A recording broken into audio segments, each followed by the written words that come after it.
ये खबर पारुल यूनिवर्सिटी द्वारा प्रस्तुत की गई है।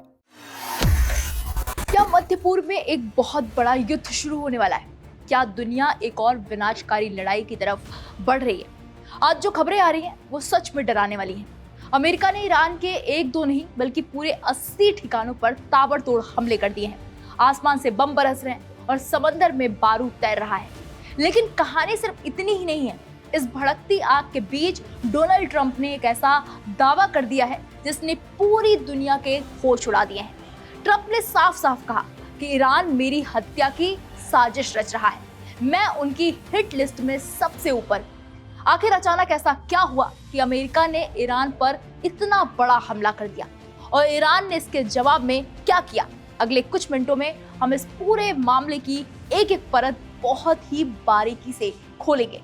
वीडियो को अंत तक जरूर देखिएगा क्योंकि खेल जितना दिख रहा है उससे कहीं ज्यादा गहरा है।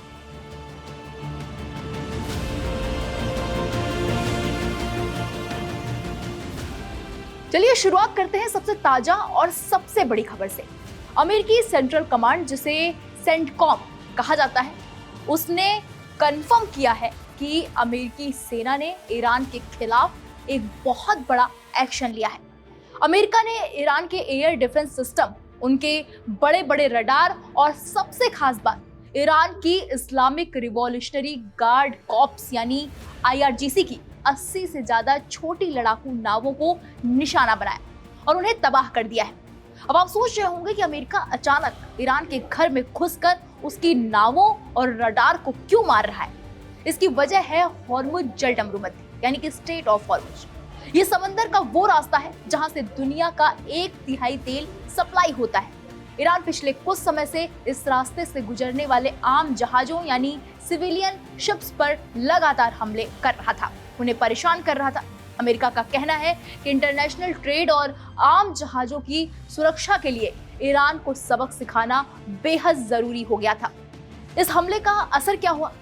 ईरानी मीडिया के मुताबिक बंदर मशहर इलाके में ईरान की सेना यानी कि IRGC का एक जवान मारा गया। इसके अलावा बुशहर, जहां ईरान का बहुत बड़ा न्यूक्लियर पावर प्लांट है, समेत कई शहरों में जोरदार धमाकों की आवाज सुनी गई है। यानी माहौल पूरी तरह से युद्ध जैसा बन चुका है। अब इस जलते हुए माहौल में एंट्री होती है डोनाल्ड ट्रंप की। नाटो शिखर सम्मेलन के दौरान पत्रकारों से बातचीत करते हुए ट्रंप ने एक बहुत ही सनसनीखेज बयान दे दिया। ट्रंप ने कहा, वो यानी ईरान के नेता अमेरिकी लीडर्स को खत्म करना चाहते हैं। मैं उनकी हर हिट लिस्ट में शामिल हूँ। अब तक किस्मत ने मेरा थोड़ा साथ दिया है, लेकिन शायद किस्मत हमेशा साथ नहीं देगी। वो बहुत बुरे और बीमार लोग हैं। हमें इस कैंसर से छुटकारा पाना ही होगा। सोचिए, अमेरिका के राष्ट्रपति डोनाल्ड ट्रंप सरेआम ये कह रहे हैं कि एक देश उनकी जान के पीछे हाथ धोकर पड़ा हुआ है। और बात सिर्फ बयानों तक सीमित नहीं है। ट्रंप ने लगे हाथ एक और बड़ा ऐलान कर दिया। उन्होंने कहा कि तेहरान यानी ईरान की राजधानी के साथ अमेरिका का जो भी समझौता यानी MOU साइन हुआ था, अब वो पूरी तरह से खत्म हो चुका है। यानी बातचीत के सारे रास्ते अब बंद हो चुके हैं। अब आप खुद सोचिए, क्या ईरान चुप बैठने वालों में से है? बिल्कुल नहीं।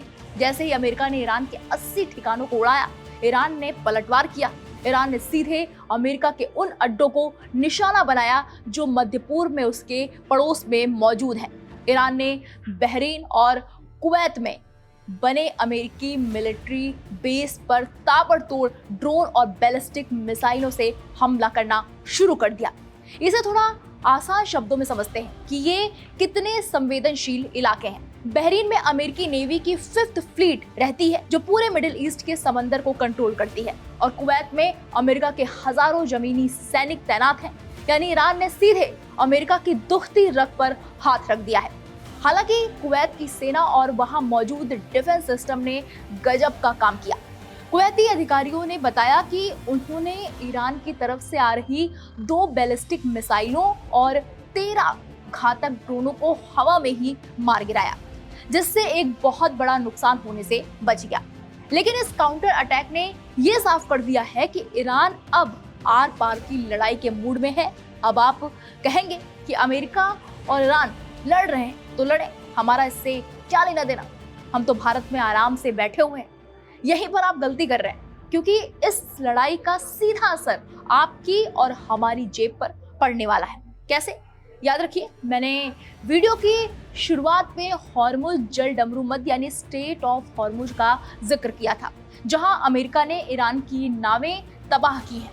दुनिया का सबसे ज्यादा कच्चा तेल यानी कि क्रूड ऑयल इसी रास्ते से होकर भारत और बाकी देशों तक पहुंचता है।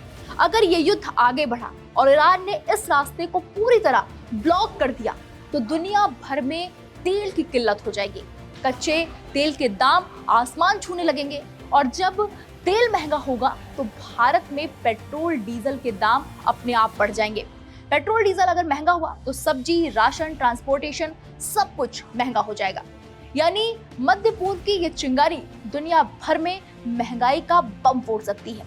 इसके अलावा शेयर मार्केट क्रैश हो सकता है, सो अलग। स्थिति इस समय बेहद नाजुक है। एक तरफ अमेरिका अपनी दादागिरी छोड़ने को तैयार नहीं है, दूसरी तरफ ईरान अपने वजूद की लड़ाई लड़ रहा है और इन सब के बीच ट्रंप का ये दावा कि उनकी जान को खतरा है इस पूरे मामले को और भी ज्यादा पर्सनल और खतरनाक बना देता है। क्या ये तनाव किसी तीसरे विश्व युद्ध की शुरुआत है या फिर हमेशा की तरह इस बार भी दोनों देश पीछे हट जाएंगे? आपको क्या लगता है? क्या डोनाल्ड ट्रंप का दावा सच है कि ईरान उनकी हत्या की साजिश रच रहा है? और क्या अमेरिका का ईरान पर यह हमला सही था? अपनी राय नीचे कमेंट बॉक्स में हमें जाकर जरूर दीजिएगा। बाकी बड़ी खबरों के लिए आप देखते रहिए दैनिक जागरण न्यूज़। नमस्कार।